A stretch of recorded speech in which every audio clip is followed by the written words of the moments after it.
একদম ফজরের নামাজের সময় উঠে ফজরের নামাজ পড়েছেন, সারা রাত্রিতে কোনো তাহাজ্জুদের আমল নাই, কোনো জিকির আজকারের আমল নাই। উনি ভাবছেন প্রথম দিন হয়তো আজকে একটু কষ্ট করেছেন, পরিশ্রম করেছেন, যার কারণে রাত্রবেলা উঠতে পারেন নাই। দেখা যাক দ্বিতীয় দিন কি হয়। সারা রাত্র জাগ্রত। ঘটনা কি? রাত্রিবেলায় হযরতের সাহাবের কোনো আমল নাই, তাহাজ্জুদের আমল নাই, অতিরিক্ত জিকির আজকারের কোনো আমল নাই। তৃতীয় দিনে একই অবস্থা, রাত্রিবেলায় অতিরিক্ত কোনো আমল নাই। হযরতে আব্দুল্লাহ ইবনে আমর ইবনে আস মনে মনে ধারণা করলেন, আমার ধারণা তো ভুল হয়ে গেল, এ তো দেখছি আমার থেকে বড় বেআমাল।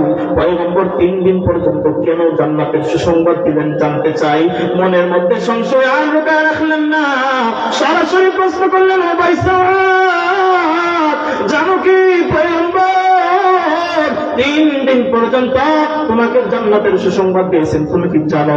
ও ভাই মেহেরবানি করে বলো, কি এমন আমল তুমি করো 3 দিন পর্যন্ত তোমার বাড়ির মেহমান আমি হয়েছি, আমি জানতে চেয়েছিলাম তুমি কি এমন আমল করে জান্নাতের সুসংবাদ পেয়েছো, কিন্তু তোমার মধ্যে আমি তেমন কোনো আমল আমি দেখি নাই। ও ভাই 3 দিন পর্যন্ত তোমার ক্যাম্প পর্যবেক্ষণ করলাম, তুমি আমাকে বলে দাও তোমার কি এমন আমার গোপন আমল? হযরত সাহাব বলেন, ভাই আমার তেমন কোনো আমল নাই, 2টা আমল আমার আছে, যার কারণে হয়তো পয়গম্বর আমাকে জান্নাতের সুসংবাদ দিয়েছেন। একটু জবান খুলে পড়বেন যে 2টা আমল করে হযরত সাহাব দুনিয়ায় জান্নাতের সুসংবাদ পেয়েছেন। এই 2টা আমল যদি আমি বলি, আপনারা আজকে থেকে ওই 2 আমলের সাথে জুড়ে থাকবেন তো ইনশাআল্লাহ? ইনশাআল্লাহ আলোচনা করেন না ইনশাআল্লাহ? ইনশাআল্লাহ। হযরত সাহাব জবাব দেন, আমি যখন রাত্রিবেলা ঘুমাই আমার অন্তরের মধ্যে একটা ঝাড়ু লাগাই।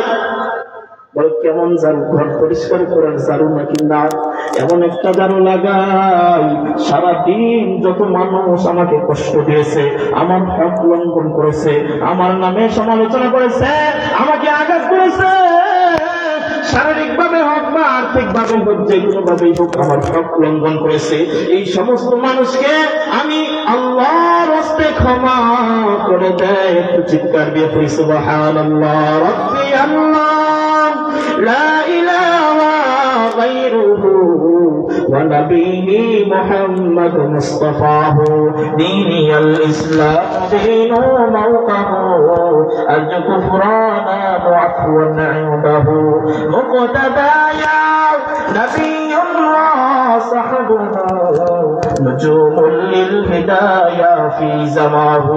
আরেকটা আমল আছে মাত্র, বলে শেষ করবো, অসুবিধা নাই। আমার দাদা নাতিনের খেলা, কথা বলেন ঠিক কিনা? আর 2টা মিনিট আমি চেয়ে নিচ্ছি বাজান। 3 কারণে আল্লাহ পাক রব্বুল আলামিন বান্দার প্রতি মুসিবত দিয়ে থাকেন। এক কারণ বললাম গুনাহের কারণ, এই যে ঘটনা শোনাইলাম মুসনাদ আহমদ ইবনে হাম্বলের, হযরত সাদ জান্নাতের সুসংবাদ পাইলেন 2 কারণে। এক কারণ সমস্ত মানুষকে ক্ষমা করে দেন, কারো প্রতি কোনো দাবি থাকে না। দ্বিতীয় কারণ, আমি সদা সর্বদা চেষ্টা করি আমার দ্বারা যেন কোন গুনাহের কাজ না হয়। সুবহানাল্লাহ নাই? সুবহানাল্লাহ। এই যুবকের নাই, এখন যদি এলান করি বিরারি প্রস্তুত, দেখবেন আস্তে আস্তে সব চলে আসছে। কথা বলেন ঠিক কিনা? ঠিক। তো ভাই অল্প সময় শেষ করে দিচ্ছি। একটা কারণ বললাম, মুসিবত বিপদ আল্লাহ তাআলা 3 কারণে দেয়। প্রথম কারণ বান্দার গুনাহের কারণ। দ্বিতীয় কারণ, আল্লাহ পাক রব্বুল আলামিন বান্দাকে পরীক্ষা করেন। কেন পরীক্ষা করেন? দেখি আমার পরীক্ষায় বান্দা কি উত্তীর্ণ হয়। দুনিয়ার জমিন তো এরকম নিয়ম আছে, পরীক্ষায় যদি উত্তীর্ণ হয় প্রমোশন আছে না নাই? আর পরীক্ষায় ফেল করলে কোনো প্রমোশন নাই। আল্লাহ পাক রব্বুল আলামিন বান্দাকে পরীক্ষা করেন মুসিবত দিয়ে। বান্দার ওয়ালায়াতের দরজা যেন আরো বুলন্দ করতে পারেন। আল্লাহ পাক রব্বুল আলামিন নবীগণকে সবচেয়ে কঠিন কঠিন পরীক্ষার শিকার করেছেন, তারপরে ওলিদেরকে, তারপরে ধারাবাহিকভাবে মুমিনদেরকে পরীক্ষার শিকার করেছেন। আমি সংক্ষিপ্তভাবে একটা কারগুজারি শোনাই। এখনো আমাদের সিলেটের জমিনে আল্লাহর ওলি বেঁচে আছেন। তন্মধ্যে অন্যতম একজন আল্লাহর ওলি, আমার নিজের চোখের দেখা সিলেটের রেঙ্গা মাদ্রাসার পার্শ্ববর্তী একটা এলাকা 12 গ্রামের বারাইগ্রামের মাদ্রাসার বর্তমান মুহতামিম শেখ নুরুল ইসলাম বারাইগ্রামী হুজুর। আল্লাহু আকবার, এত বড় আল্লাহর ওলি, আল্লাহ রাব্বুল আলামিন ওলিদেরকে যে পরীক্ষা করেন এর একটা বাস্তব নমুনা আমি পাইলাম। ওনার দুইটা টকবগ যুবক সন্তান, একটা সন্তান বিবাহ করতে পারে নাই, হাফিজি শেষ করেছেন, অনেক ভালো মানের পড়ালেখা, অনেক ওলামায়ে কেরামের কাছে অনেক সুনাম সুখ্যাতি, মেশকাত জামাতে পড়া অবস্থায় আল্লাহর বান্দা জমিন থেকে বিদায় নিয়ে গেছে। একটা বাবার অন্তরের মধ্যে কি পরিমাণ কষ্ট। দ্বিতীয় আরেকটা সন্তান মানসুরুল হাসান নুরি বলে, ভাই ইউটিউবে সার্চ মারবেন দেখবেন কত সুন্দর আলোচনা। এই মানসুরুল হাসান নুরি শেখ সাহেবের দ্বিতীয় নম্বর সন্তান, বিয়ে করেছে মাত্র 3 মাস হয়েছে। আল্লাহ পাক রব্বুল আলামিন এই টকবগে যুবক সন্তানটাকে নিয়ে গেছেন। ভাই একটু অন্তরে কান লাগান, একটা মা বাবার যদি দুইটা যুবক সন্তান আল্লাহ তাআলা নিয়ে নেয়, ওই মা বাবা আর কি স্বপ্ন দেখে দুনিয়ায়, আর কি পাওয়ার আশা করতে পারে? আল্লাহর কসম, আল্লাহর কসম, বলি চিনে রাখুন, বলি চিনে রাখুন। আমি সরাসরি দেখেছি, আমি মানসুরুল হাসান নুরির জানাজায় ছিলাম। আমি পীর সাহেবের চেহারার দিকে তাকাইলাম, ওনার চেহারার মধ্যে কোনো পরিবর্তন নাই। খবর গুজার বান্দাদের চেহারার মধ্যে যে ধরনের গুণাবলী আমি একটাও কমতি পাইনি আল্লাহর বান্দার চেহারার মধ্যে। এই জামানার মধ্যে যদি বলি থাকেন তাহলে সিলেটের জমিনের আল্লামা নুরুল ইসলাম বারাইগ্রামী হুজুর আছেন। আল্লাহ তাআলা যেন হুজুরকে নেক হায়াত দান করেন, সকলে পড়ি আমিন। ওইদেরকে আল্লাহ মুসিবত দেন, শেষ করে দিচ্ছি।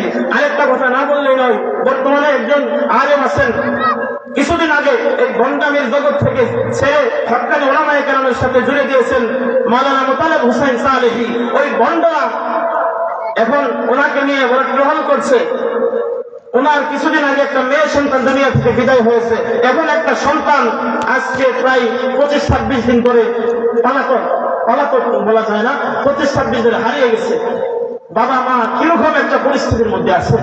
এখন এই ভণ্ডরা বলে কি তুমি সুন্নিয়ত ছেড়ে দেওয়ার কারণে তোমাকে গজব আল্লাহ দিয়েছে। অথচ আল্লাহ পাক রব্বুল আলামিন ওলিদেরকে, হক্কানি উলামায়ে কেরামগণকে আল্লাহ পাক রব্বুল আলামিন পরীক্ষা করেন। মামলা বিভিন্ন জোর যাত্রা উলামায়ে কেরামের উপর আসবে, এটা আল্লাহর পরীক্ষা। যারা আজকে মুতালেব হোসেন সালেহীকে বিভিন্ন ভাবে ট্রল করছে, এরা সত্যিকার অর্থে সবগুলো বন্ধ, কথা বলেন ঠিক কিনা? আরেকটা পয়েন্ট ভাই, কি করবো আজকে সময় অল্প, দাদারে কষ্ট দিলে একটু পরে একটু হাতিয়ে দিয়ে যায় বলে আরেকটা পয়েন্ট বাকি রয়েছে আমার। এই 1 মিনিট ঘড়ি দেখেন, 1 মিনিটের পরে আর দাঁড়াবেন, আপনি ঘড়ি দেখেন। আরেকটা পয়েন্ট রয়ে গেছে, আল্লাহ পাক রব্বুল আলামিন 3 কারণে বান্দাকে গজব দেন। 4th নম্বর কারণ হচ্ছে বান্দা যখন অন্যায় কাজ তার চোখের সামনে দেখার পরও যখন সে বাধা দেয় না, তখন আল্লাহ পাক রব্বুল আলামিন শুধু ওই যে গুনাহের কাজ করেছে তাকে নয়, বরং সেখানে যদি আল্লাহ ওয়ালা থেকে তাকে বাধা না দেওয়ার কারণে ওই গুনাহগার এবং আল্লাহ ওয়ালা উভয় তাকেই গজব দিয়ে আল্লাহ রাব্বুল আলামিন ধ্বংস করে দেন। অতএব সমাজে যদি কোনো